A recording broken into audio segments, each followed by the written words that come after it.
The stars had always been silent. For centuries, humanity had looked at them with wonder, dreaming of neighbors, of friends, of answers. When the first message came from beyond the solar system, people cheered. They thought it was peace, a chance to join something greater, something older than themselves. But what came was not friendship. It was a command. The Galactic Council, rulers of 1,000 species, keepers of an empire older than human history, had spoken. Their message echoed through every Terran screen, every broadcast, every colony transmission. It was cold, metallic, and absolute. The species known as humanity will submit tribute to the Galactic Council. 10% of your planetary resources. 1 million of your young to serve in the Armada. Failure to comply will be considered defiance. For a long moment, Earth stood still. In New York's crowded streets, the message glowed across the sky, projected by satellites. In the deserts of Africa, children watched it shimmer above the horizon. On the floating cities of Venus and the dusty domes of Mars, colonists froze mid-step. The words burned into every heart, not with fear but with something deeper. Anger. Humanity had faced tyrants before. They had suffered kings, dictators, and empires. Each time they had fought back, fallen, rebuilt, and risen stronger. But this was different. These weren't men with guns or borders. These were gods from the stars telling them they were small, powerless, unworthy, and that humanity could not accept.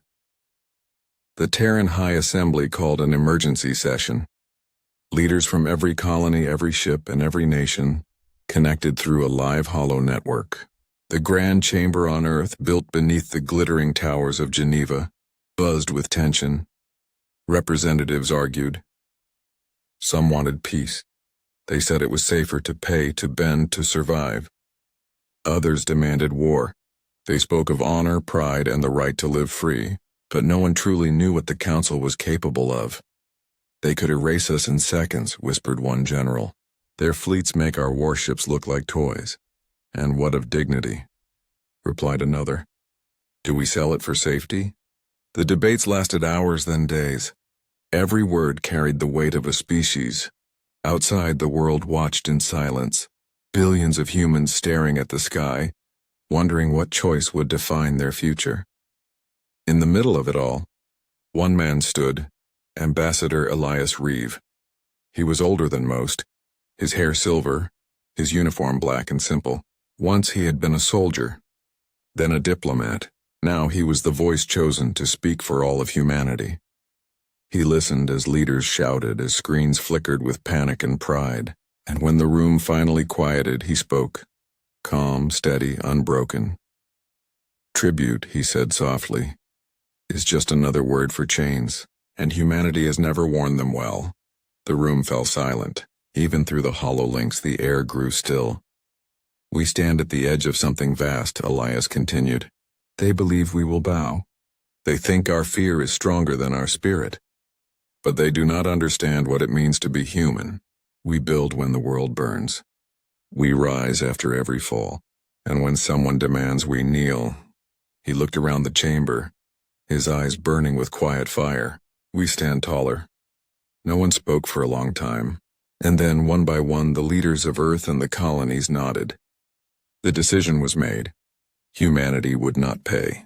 Humanity would not bow.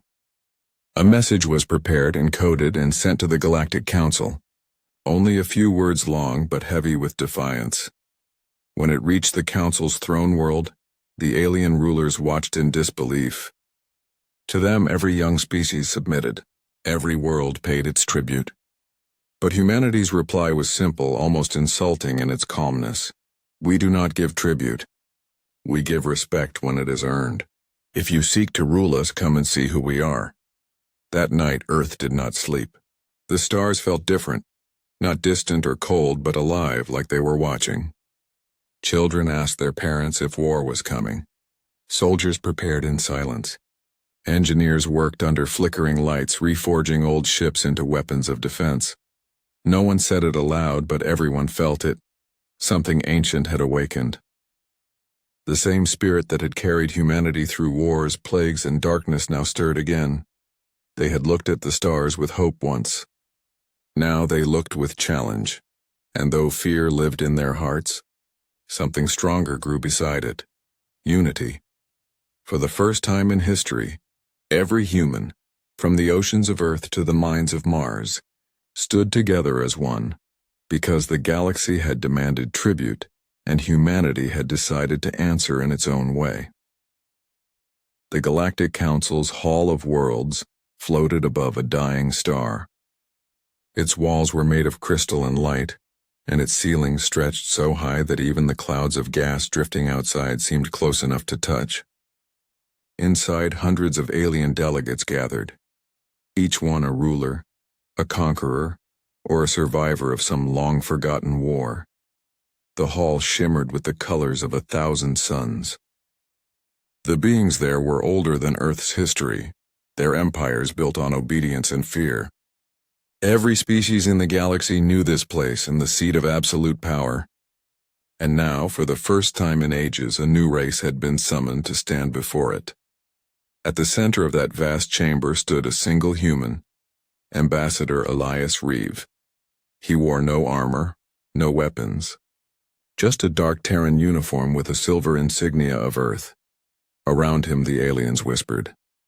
To them he looked fragile, soft, almost breakable. Some laughed quietly, their voices sharp like glass. Others studied him with cold interest, curious how such a small creature could speak for an entire world. From the far end of the chamber, the Grand Arbiter of the Council rose from his throne. His form was tall and shifting, made of molten crystal and blinding light. When he spoke, the air trembled. "Humanity," his voice thundered. "You stand before the Council of Worlds. You were given a choice, tribute or war. The young of your species shall serve in the Armada, and your world shall offer its wealth. This is the law of the stars, written long before your kind learned to walk upright." The hall fell silent. The weight of his words pressed against Elias like a mountain. Yet the human stood straight. His eyes were steady, his voice calm. "With respect, Grand Arbiter," Elias said, "humanity does not bow." A ripple of disbelief swept through the chamber. A creature covered in scales hissed, "You dare defy the Council? Your world is nothing. We could crush your oceans, tear your cities apart." A six-eyed being of vapor laughed. "Even the Kraith Empire fell when they refused tribute. What makes you think your tiny species will survive?" Elias let them speak. Let them threaten. Then, when their words faded, he lifted his gaze to the countless eyes staring down on him. "Because," he said softly, "we are human, and humans don't give up what we bleed for." For a moment, no one understood. The translation devices clicked and hummed, turning his words into hundreds of alien tongues. Then slowly the meaning sank in. The Grand Arbiter's body pulsed with red light. Anger. "You claim defiance as courage. You mistake rebellion for strength. We have ruled for millennia. You are but dust in the void." Elias's voice was steady, but his hands trembled slightly behind his back. He thought of Earth. The oceans glowing under moonlight, the children laughing in cities rebuilt after war, the farmers on Mars who planted crops beneath glass domes. He thought of everything that could be lost, and yet, he also thought of everything humanity had survived. He stepped forward. "You speak of dust," he said, "but from dust we rose. You speak of obedience, but we were born free. We have faced extinction before, and by our own hands, by our own mistakes, and still we endured. You think you can break us because you don't understand us. You see weakness in compassion, but compassion is what keeps us standing." Whispers filled the chamber. Some alien faces showed confusion. A few, perhaps too few, and showed something like respect. Elias raised his chin, his voice ringing across the hall. "You asked for tribute. You will have none. Humanity will not serve. We will not kneel. We will stand." The Grand Arbiter's light flared bright white, shaking the chamber. "Then you choose death," he said. Elias did not flinch. "No," he replied quietly. "We choose freedom. The hall erupted in chaos. Some delegates shouted in fury, others in disbelief. The Arbiter's throne cracked under the force of his rage. But through it all, the human stood motionless, small and steady in a storm of anger and power. For a few seconds, the galaxy seemed to hold its breath. Every listening world, every ship, every colony, every empire, heard those words echo through the stars.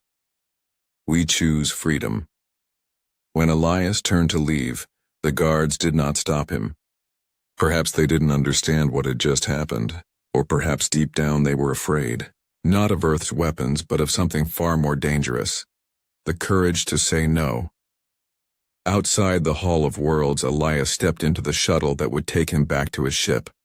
Through the window, the dying star burned red and cold.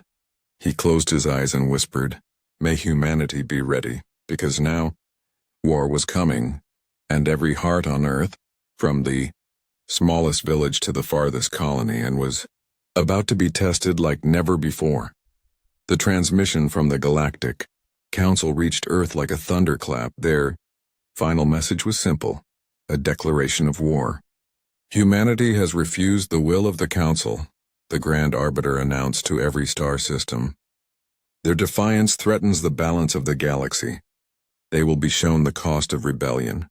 Across the stars, empires prepared for what they called the cleansing of Terra. To them, it was just another lesson, another reminder that no world could stand alone. But they did not know humanity. On Earth, in underground command halls and orbital stations, people gathered around flickering holoscreens. The entire planet was listening. Billions of hearts beat with the same rhythm: fear, pride, and fury woven together. Ambassador Elias Reeves stood before the Terran High Assembly once more. The weight of his earlier words still hung heavy in the air. Now the question was not whether humanity would fight, but how. "They're coming," said Admiral Chan, her eyes cold and sharp. "Thousands of ships. Entire fleets. We cannot match them in numbers." General Patel leaned forward. "Then we hit harder. We don't show weakness, not once." The leaders argued, the tension thick as smoke. But amidst the noise, Elias stood silently, staring at the stars beyond the window. His reflection looked old. Tired, yes, but not broken. Finally, he turned to them and spoke softly. "They've demanded tribute. They want us to bow, to beg, to prove that we are less." He paused, letting the silence settle. "But what if we gave them something else? Something no empire can ever take?" The room quieted. "And what would that be?" someone asked. Elias took a deep breath. "A word." Confusion rippled across the room. "A word?" "Yes," he said. "A word that means everything we are. Everything we've lived and died for. A word that they've forgotten." He walked to the center of the chamber.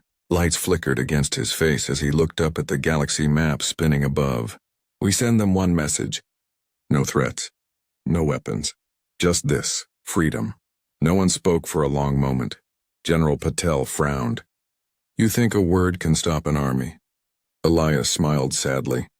"No, but it can remind us what we're fighting for." He looked around the room, his voice growing stronger. "They don't understand us. They think we fight for survival. But humanity has never fought just to survive. We fight for meaning, for choice, for the right to stand on our own 2 feet, even when the whole universe tells us to kneel." Something changed in the room then. A quiet fire spreading through every person there. The Admiral nodded slowly, then let it be sent. The message was recorded, short and simple.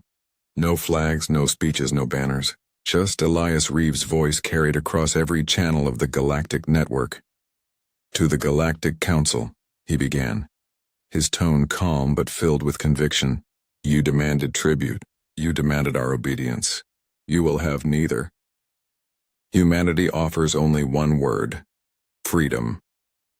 The message was transmitted across the stars. It took only hours for the entire galaxy to hear it. On distant mining worlds, enslaved workers stopped what they were doing and stared at their screens. On conquered planets where banners of the Council hung heavy, the word whispered through the streets like wind: freedom. To some it was foolish. To others it was blasphemy. But to many, to those who had long forgotten hope, it was a spark.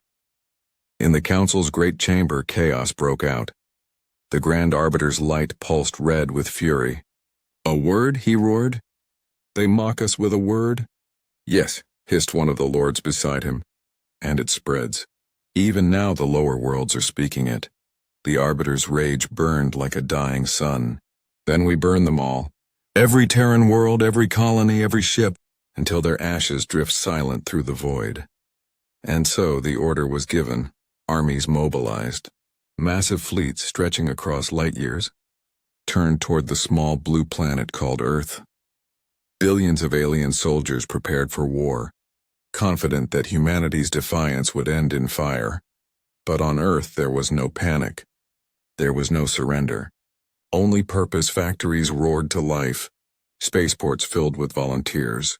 Old ships were reforged and new ones built in silence under the shadows of moons. Every human, scientist, soldier, or child understood what was coming. They had given the galaxy a word. Now, they would show it what that word meant. Elias Reeve stood once more on the balcony of the United Terran Command. The night sky above was full of stars, cold, beautiful, and unknowingly about to witness war. He whispered to himself, "Freedom isn't given. It's taken." Behind him, the alarm lights flashed red. The first Council fleet had entered human space. The war for the soul of the galaxy had begun. The stars turned red. That was the first sign that the Council's fleet had arrived. Thousands of ships appeared at the edge of Terran space, vast and terrifying, their hulls glowing with energy drawn from dying suns. They filled the black like a storm, blotting out the light of the heavens. Every world that had ever defied the Council had fallen before such power, but not Earth. Not this time. The message had already reached every corner of the human colonies. Freedom. It was more than a word now. It was a promise. Humanity had no emperor, no gods, no chains. Only their will to live free. On Mars, soldiers stood beside their armored carriers, their faces hidden behind steel visors. On the Moon, defense batteries waited, humming with power. Across the orbital platform surrounding Earth, Terran warships lined up in formation, small compared to the alien armada, but fierce, alive, and ready. From the command deck of the Terran flagship Resolute, Admiral Mei-chan watched the enemy fleet appear on her screens. Her voice was calm when she spoke, though every muscle in her body trembled with tension. "Transmit to all stations," she said. "This is not a surrender. This is our stand." Her second officer turned toward her, eyes wide. "Admiral, their numbers are impossible. We're outnumbered 20-1. May's lips tightened into a thin line. "Then they'll have to share the stars with our ghosts." At the same time, far away in Geneva's underground command center, Ambassador Elias Reeve stood before a live feed. Around him, hundreds of officers watched as the alien fleet drew closer. The air smelled of metal and ozone. He closed his eyes for a moment, remembering the faces of his people.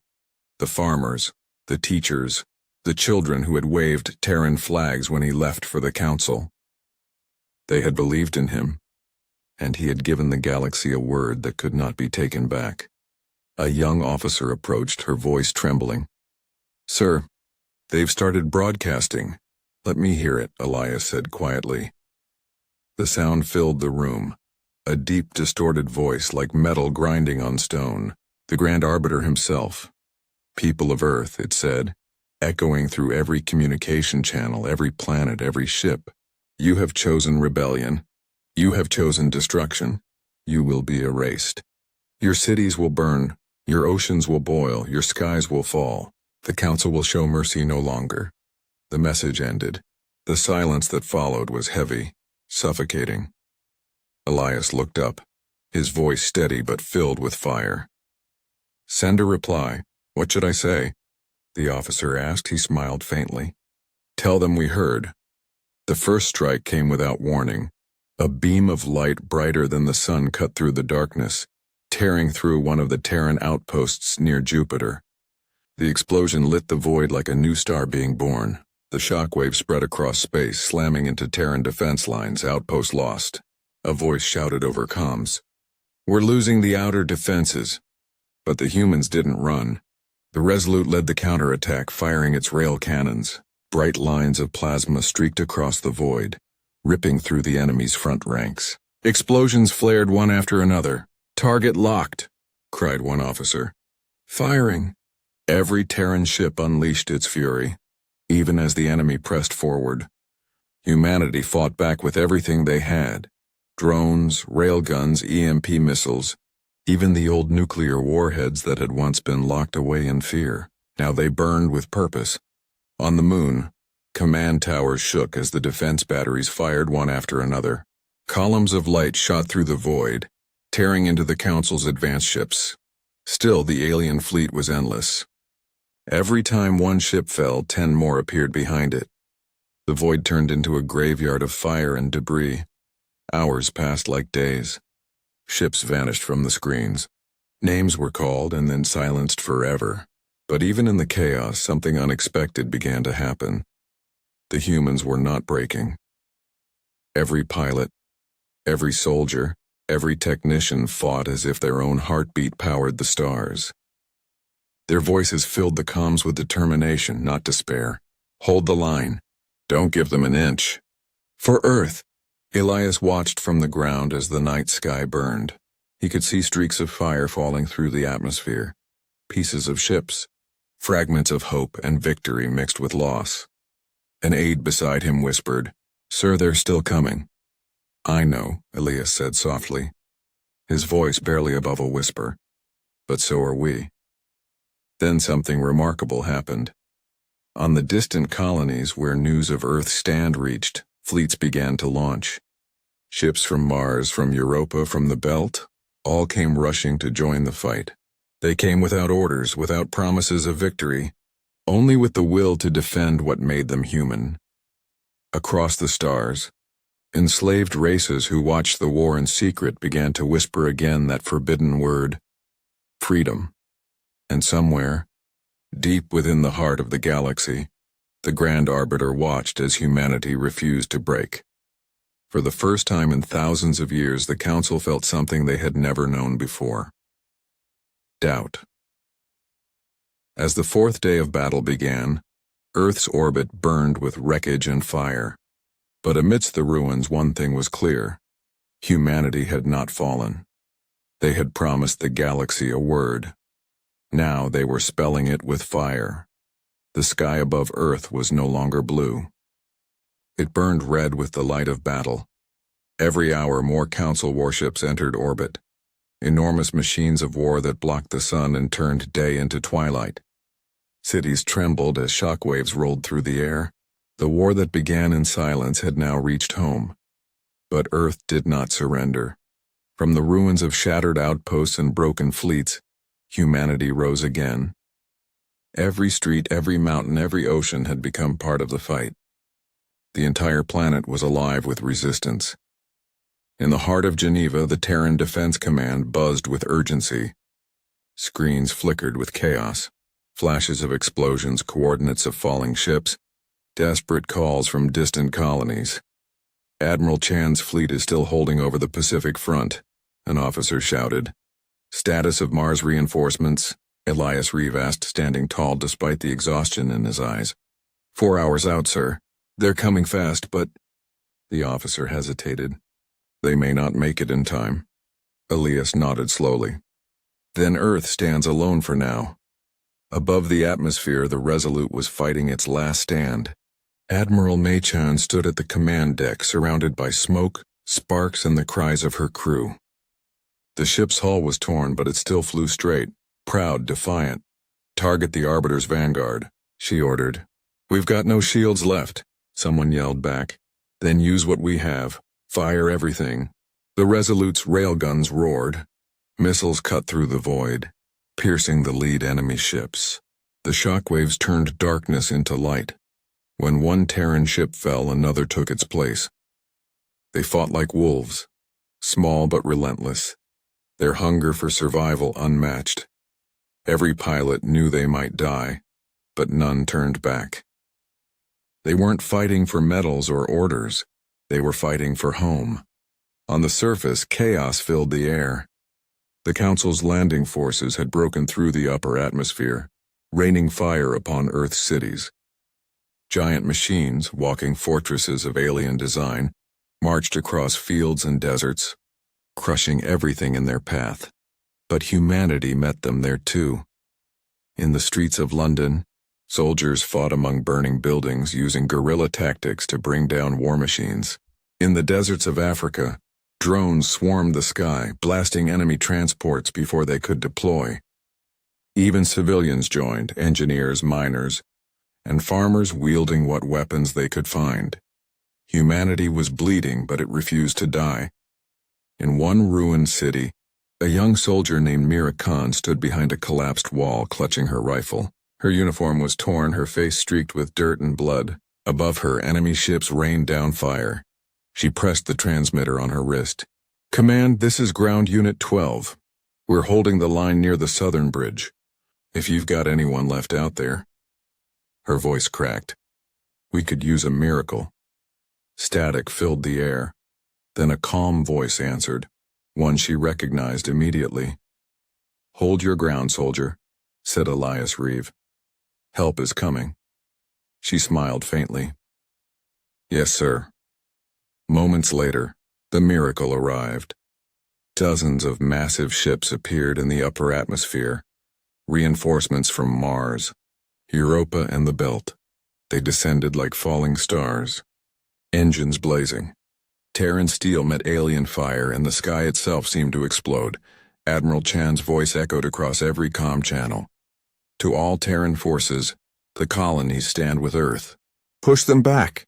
A wave of cheers spread across the battered network. For the first time in days, hope returned. The United Fleet struck like thunder. They didn't fight with numbers or advanced weapons. They fought with precision, courage, and fury. The alien fleet began to falter under the assault, losing formation. From the ground, people looked up and saw the impossible. Terran ships piercing through enemy lines, cutting the massive armada apart piece by piece. In the command center, Elias watched as the tide turned. His hands gripped the railing, knuckles white. "They're retreating," an officer cried. "We're driving them out of orbit." But Elias didn't smile. He knew the Council wasn't done. The Arbiter would never allow defeat, and he was right. Suddenly alarms blared. A massive energy reading appeared on the sensors, a weapon far greater than anything seen before. The Council's flagship was charging it, aiming straight for Earth. "Impact in 60 seconds, someone shouted. The room went silent. Everyone looked at Elias. The choice was his. He took a breath and spoke softly, almost to himself. "Admiral Chan, do you copy?" Her voice came through, steady but strained. "I'm here. They're targeting Earth. That weapon will destroy everything. You know what to do." There was a pause. Then she said, "It's been an honor, sir."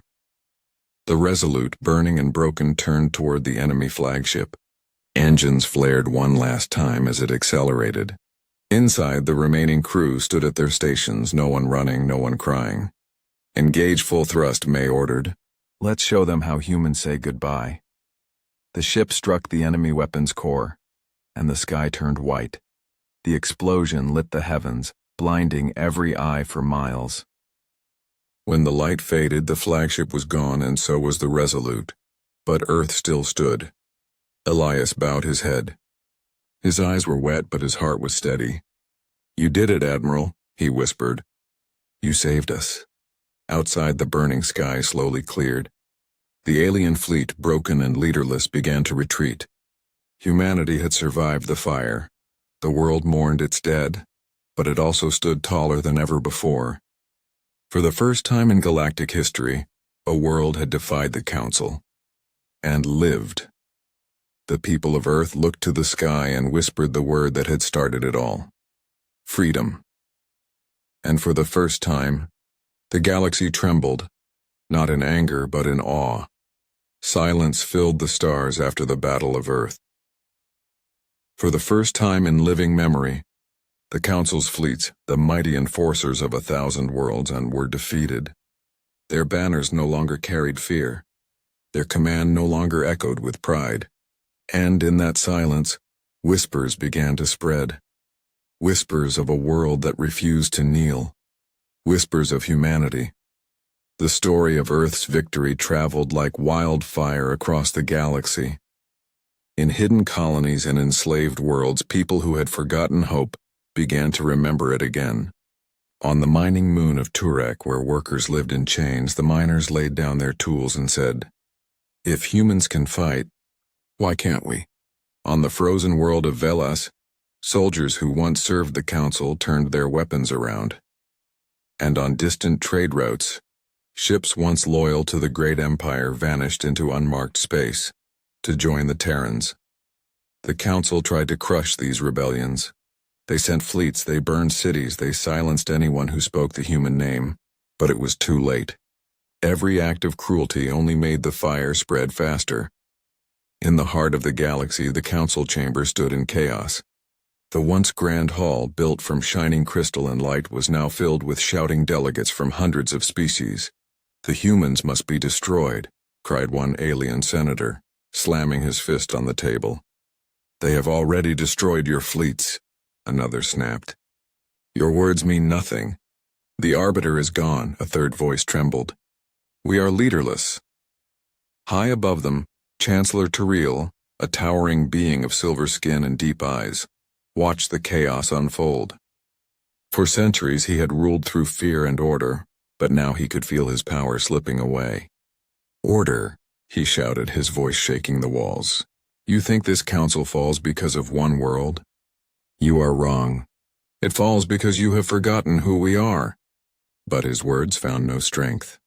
The chamber was divided, and the cracks were spreading like veins through glass. Far from the council's world, humanity was rebuilding. Earth was scarred. Cities were in ruins, but the people stood together like never before.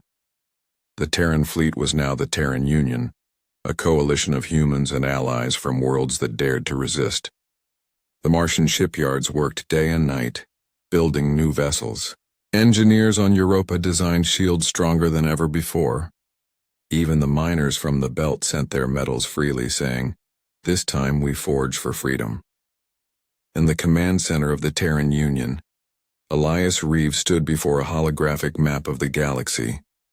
Dots of light marked rebellion.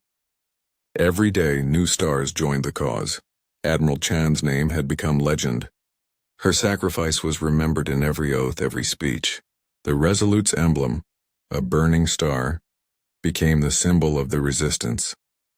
"Sir," said Mira Khan, now a captain, saluting sharply. "The colonies of Turek and Velas have officially joined us. Their people want to fight under our flag." Elias smiled faintly. "Then we'll make space for them. This is bigger than Earth now." He turned to the others in the room. "The Council thinks we'll stop at defense. They think we'll hide in our system, afraid of their revenge. But they're wrong." He pointed at the galactic map. "They came to burn our world, now we go to theirs." The first strike was swift and merciless, not in cruelty but in precision. Terran ships moved like shadows, fast and silent.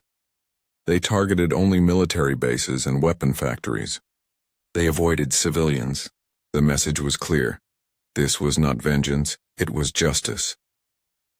World after world that once knelt under the Council's boot began to rise. Human officers trained alien rebels. Terran engineers repaired ancient ships and turned them into weapons of liberation. For every planet the Council retook, 2 more slipped from their grasp. Even some Council captains, and tired of endless wars, began surrendering to the Terrans. And soon, the galaxy realized something terrifying and beautiful at once. Humanity was not spreading destruction. Humanity was spreading courage. In the Council chamber, Chancellor Tariel watched reports of defeat with cold disbelief. "How?" he whispered. "They were one world. One insignificant world." His advisor, an insectoid general, lowered his head. "They are no longer one world, Chancellor. They are many." Outside protests echoed through the capital. Aliens chanted words in a language once banned, freedom for all. And among the crowds, human-made banners fluttered, the burning star of the Resolute. Triel turned to the window, staring into the endless stars. Then it seems, he said bitterly, the age of fear is over.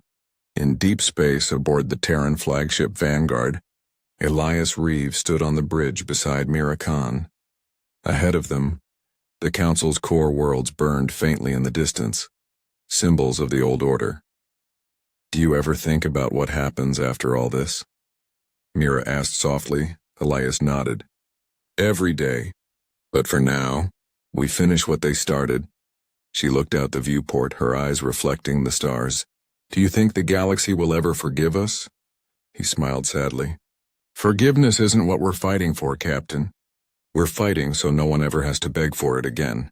As the fleet advanced, a single message was broadcast across every world. Human, alien, free or enslaved, it was Elias's voice, calm and resolute. This is not a war of conquest. This is a war of freedom. The Council built their empire on fear. We build ours on choice. To every world that still suffers, rise. To every being that still dreams, stand. Humanity stands with you, always. And as those words echoed through the galaxy, lights began to appear, one by one, across the blackness of space. They were ships, fleets and worlds uniting not under one race, but under one idea. The age of the Council was ending, and the age of humanity, the age of freedom, had begun. The final battle was not fought for land, or glory, or even survival. It was fought for an idea. When the Terran Union's fleet entered the Council's heart system, the stars themselves seemed to tremble. The enemy's last bastion, the capital world of Alindra, floated like a dying jewel in the void, surrounded by broken ships and clouds of drifting debris. Once it had been the symbol of order, of power that ruled thousands of species. Now it looked tired, old, afraid. The human flagship Vanguard led the armada. Its hull was scarred from 100 battles, yet it still burned bright against the black. Inside, Admiral Mira Khan stood on the command deck, her eyes locked on the planet ahead. All ships in position, said the officer beside her. Awaiting your word, Admiral. Mira's hands rested on the railing. She could see the faint glow of the enemy's defense grid. The Council still had weapons, powerful ones, but their spirit was gone. They had ruled through fear, and now fear had turned against them. She took a deep breath. This is it, she said softly. For everyone who fell, for everyone who stood with us, begin the approach. Below, on the surface of Alindra, Chancellor Triel sat alone in the Council chamber. The once great hall was half empty now. Many seats were shattered, others abandoned. The air was thick with dust and silence. He looked up at the burning sky visible through the crystal dome. Hundreds of ships filled it. Human ships, alien ships, all flying under one banner, the burning star of Resolute. Impossible, he whispered. We ruled for 10,000 years. A young aide entered the chamber, his voice trembling. Chancellor, their fleet is demanding your surrender. Triel closed his eyes. Surrender, he repeated, tasting the word like poison. To humans. To the creatures we once called animals. The aide swallowed hard. What will you do, sir? For a moment the old ruler didn't answer. Then slowly he stood. I will do what all rulers do when their time ends, he said. I will face the ones who took it. Moments later, the Chancellor's transmission reached the Vanguard. His face appeared on the main screen. Older than before, his silver skin dulled with exhaustion. Humans, he began, his voice cracking. You have destroyed what we built. You have turned our order into chaos. Tell me, what now? Will you sit upon our throne? Will you become the tyrants you hated? The bridge fell silent. Then Admiral Mira Khan stepped forward. Her expression was calm, but her voice carried a quiet storm. No, she said. We didn't come here to rule. We came here to end ruling. Triel frowned. Then what do you want? Freedom, she replied simply. For everyone. Even for you.